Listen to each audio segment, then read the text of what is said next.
풍성한 신앙인의 삶이라고 하는 제목으로 함께 은혜를 나누도록 하겠습니다. 어느 시골에서 가난하게 살고 있는 부부가 있었습니다.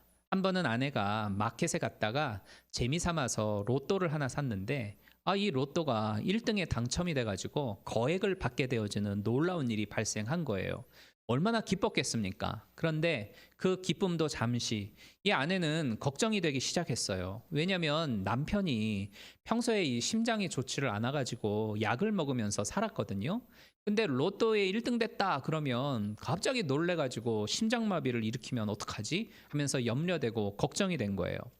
그래서 다니고 있는 성당에 신부님을 찾아가 가지고 이러저러한 이야기를 했습니다. 그랬더니 신부님이 그러면 제가 남편분을 만나 가지고 충격받지 않으시도록 차분히 한번 잘 말씀드려 보겠습니다. 신부님 너무 좋습니다. 좋은 아이디어예요. 잘 부탁드립니다. 그리고 며칠 후에 이 신부님이 남편을 만나 가지고 이런저런 가벼운 이야기를 하다가 이제 드디어 이야기를 시작하는 거예요. 형제님, 만약에 진짜 만약인데요. 로또에 1등에 당첨된다면 그 큰 돈 어디에다가 쓰시겠습니까? 물었어요. 그러자 이 남편이 웃으면서 설마 저한테 그런 큰 행운이 오겠습니까? 근데 진짜 그런 큰 행운이 나한테 찾아온다면 신부님한테 절반 드릴게요.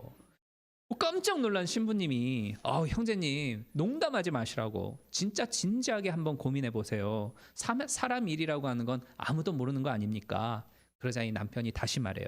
절반 뚝 떼어가지고 신부님께 드리겠습니다. 하나님께 맹세하죠.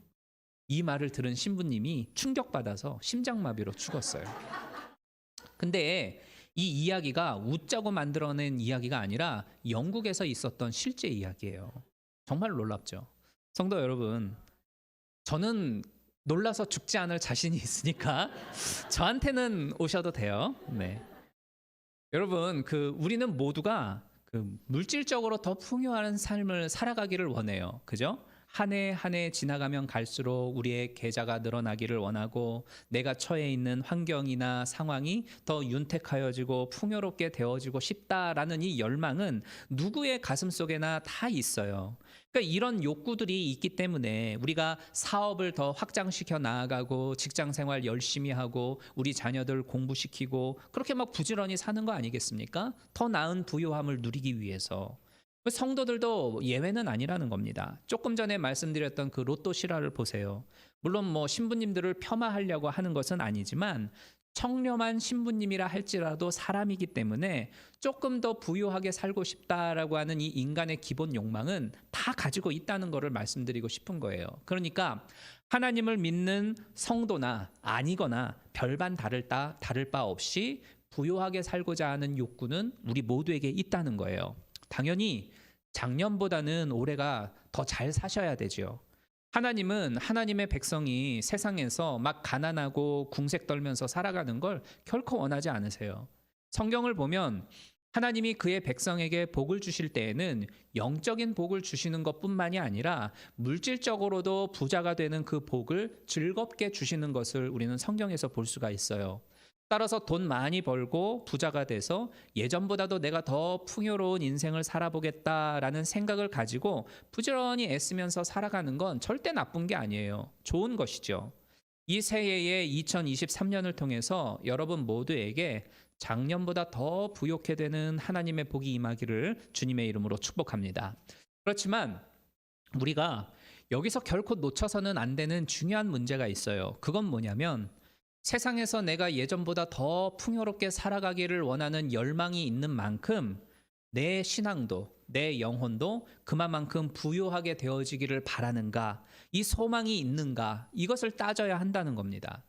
요한 3서 2절 말씀에서 보면 사랑하는 자여 너의 영혼이 잘됨과 같이 범사에 잘되고 강건하여지기를 내가 간구하노라 라고 하는 이 말씀이 나오는 것처럼 우리의 삶에 있어서 분명한 우선순위가 있음을 성경은 가르쳐주고 있어요. 그 우선순위는 뭐냐? 신앙적이고 영적인 것이 우리 인생에 있어서 최우선순위가 되어야 한다는 겁니다. 우리 모두가 이 세상을 살면서 풍요로운 삶을 향해 부지런히 아침부터 저녁 늦게까지 열심히 땀 흘리며 살아나가는 그 순간조차도 이 영적인 우선순위만큼은 분명히 하고 이 세상을 살아가야 한다라는 거예요. 지금 당장 내 삶의 형편이 힘들고 어렵다고 해서 무조건 경제적인 일을 위하여서 돈벌이를 위하여서 내 인생을 전부 투자하는 건 결코 하나님이 기뻐하시는 일이 아니라는 겁니다. 지금까지 살아오는 동안 내가 어떻게 하면 더 돈을 벌 수 있을까? 이것이 주된 관심사가 되어 왔다라고 한다면 이제라도 그 시선을 돌려서 내 영혼의 풍성함에 여러분의 시선을 두기를 바라요.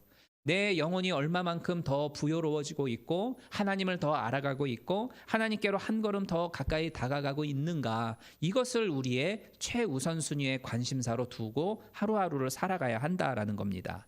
바로 이 사실을 염두에 두고 오늘 이 이사야 선지자는 우리에게 말씀을 해주고 있는 겁니다.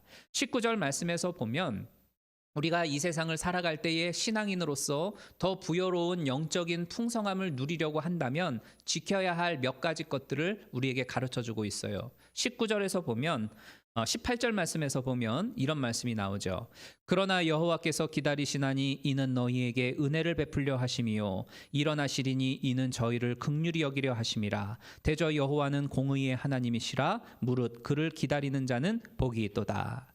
그러니까 이 말씀이 우리로 하여금 더 풍요로운 신앙인으로서의 삶으로 인도하는 첫 번째 관문이 무엇인지를 보여주고 있어요. 그 첫 번째 관문이 뭐냐? 그건 바로 하나님의 은혜와 긍휼을 누리면서 사는 삶입니다. 하나님의 은혜와 긍휼. 하나님은 은혜 베풀기를 좋아하시는 하나님이시죠. 그죠? 그리고 하나님은 우리에게 긍휼히 여기는 것을 기뻐하시는 하나님이세요. 그래서 하나님은 우리를 향해 날마다 새로운 은혜를 주시고 긍휼을 베풀고 계시고 우리는 하나님이 베풀어 주시는 그 은혜와 긍휼이 여김을 받으면서 하루하루 매 순간을 이렇게 살아가고 있는 겁니다. 바로 이거를 깨닫고 인정하면서 살아가는 게 하나님의 은혜와 긍휼을 누리며 사는 삶이고 곧 풍성한 신앙인으로서의 나아가는 첫 번째 관문이 된다라는 거예요. 예를 들어 볼게요. 2004년 4월이었습니다. 저의 어머니가 췌장암 말기가 이제 이렇게 발견이 되면서 이제 3개월 안에 돌아가실 거다라고 하는 사망 통보를 받았어요. 이 사건은 인생에 있어서 절대 바뀔 수 없는 사건이죠. 그죠? 이 사건을 놓고 저는 하나님께 따지고 대들었습니다. 대체 우리 엄마가 뭘 잘못했길래 이같이 끔찍한 고통을 주십니까? 당신이 정말 하나님은 선한 하나님이고 사랑의 하나님 맞습니까? 똑바로 일하십시오 하면서 막 하나님께 대들고 맨날 읽던 성경책을 다 막 갈기갈기 찢어서 쓰레기통에 쳐버렸어요. 그리고 이때부터 저는 하루하루 지옥 속에서 살아가기 시작을 했습니다. 그런데 당사자인 우리 어머니는 해석을 달리 하셨어요. 야, 철아. 사고 나서 사랑하는 가족들한테 인사조차 못하고 갑자기 세상 떠는 사람들 얼마나 많냐. 근데 엄마는 하나님이 불쌍히 여겨주셔서 3개월 동안이나 가족들과 함께 할 수 있는 시간을 주셨잖아. 이게 하나님의 은혜가 아니고 뭐야. 이렇게 말씀하시고 평안함 속에서 생의 마지막을 맞이하셨어요. 여러분, 인생이라고 하는 건 사건보다요, 해석이 중요한 겁니다. 해석이 중요해요. 어떤 일이 나한테 발생했다라는 거, 뭐 엄마가 췌장암에 걸렸고 3개월밖에 안 남았다. 이 사건은 변할 수 없는 거죠. 그죠? 사건은 변하지 않아요. 근데 변할 수 없는 게 하나가 또 있어요. 이 사건 속에서도 하나님은 은혜와 긍휼을 베풀고 계신다. 이거는 변하지 않아요. 이것도 변치 않는 사실이에요. 문제는 우리의 해석이고 시선이에요. 사건을 있는 그대로 사건으로만 놓고서 해석을 하면 그 순간부터는 매일매일 지옥의 길 가는 거예요. 나한테 주어져 있는 이 곤란한 사건, 나에게 닥쳐온 이 사고, 이거를 그대로 놓고 그대로 바라보고 그대로 해석하면 고통스러운 하루하루를 살아가게 되죠. 그러나 변할 수 없는 그 사건 속에서도 하나님은 나에게 은혜를 베푸시고 긍휼을 베풀어 주셨다는 거, 이 은혜와 긍휼을 찾아가지고 그것을 해석해낸다라고 한다면 환란의 한 복판 가운데 있다 할지라도 우리는 평안을 누리면서 살아가는 복된 하루하루가 이어져 나아가게 되어지는 겁니다. 소유에 있어서도 마찬가지예요. LA에서 부목사로 있을 때에 제가 1,000불을 주고서 현대 엑센트 20만 마일 탄 거, 오토도 아니고 기아로 이렇게 넣어가지고 움직여야 되는 똥차를 하나 사가지고 교회를 다녔는데 참 행복했습니다. 그 교인들의 BMW, 벤츠 막 온갖 럭셔리 차들 그 옆에 이 똥차를 딱 주차시켜 놔도 절대 꼴리지 않고 행복했어요. 왜냐하면 차를 판 분이 제가 목사라고 500불을 깎아줘 가지고 1000불에 산 거였거든요. 그러니까 하나님이 돈 없는 나를 아시고 긍휼히 여기셔서 1,500불짜리를 1000불에 팔도록 그 사람의 마음을 움직여 주신 거예요. 그렇게 생각을 하니까 그 하나님의 은혜가 감사한 거죠. 그리고 이 미국 땅 외국에까지 나와가지고 힘겹게 살아가고 있는데 이런 나를 걸어서 교회 가도록 내버려 두지 않으시고 하나님이 긍휼히 여겨주셔서 굴러다니는 그 똥차라도 주셨다고 생각하니까 행복하죠. 욥기에서 욥이 뭐라고 고백을 합니까? 내가 모태에서 적신이 나왔은즉 이렇게 말을 하죠.